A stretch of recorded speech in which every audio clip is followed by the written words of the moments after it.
It's an honor and privilege to welcome you to my channel.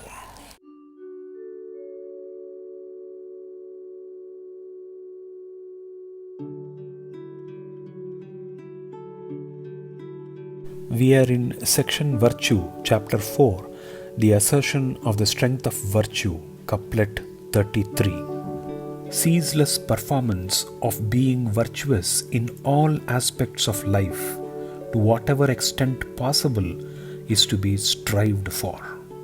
The poet informs how virtue is to be upheld in this couplet.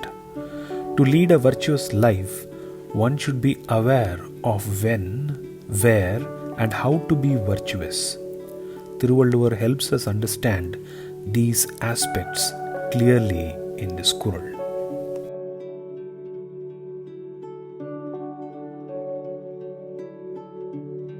There are two parts to comprehend in this couplet.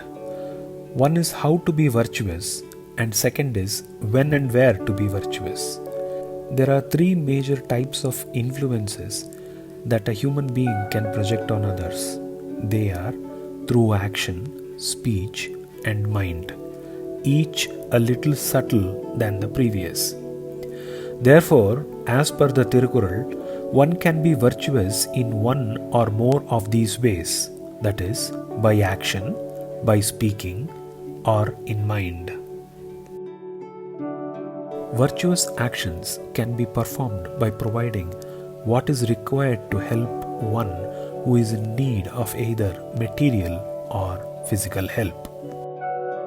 One could, through the act of speaking, provide guidance, strength, and instill confidence in someone who needs it and be a moral support and help them to flourish in life. One could have thoughts of virtue in one's mind constantly, which would ultimately convert and present itself as speech and actions. It would support others who might require it and elevate oneself as well in the process.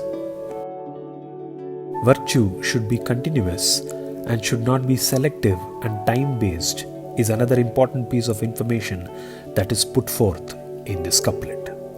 One should not be virtuous only on some specific days in a month or a year. One could not be virtuous only at specific places and ignore being virtuous in other places. We could take any of the virtues and it would fit perfectly to this couplet. Virtuous life is a way of living and cannot be restricted by specific conditions. It would only showcase unwillingness to be virtuous when one waits for the right time or correct place to be virtuous. One should be clear to not put oneself in trouble to be virtuous, as it should be a continuous process and not a one-time activity or event. Thirukkural clearly states that one should strive to be virtuous and perform to the level of one's capability and capacity. One is expected to take the effort in finding the opportunity to be virtuous continuously.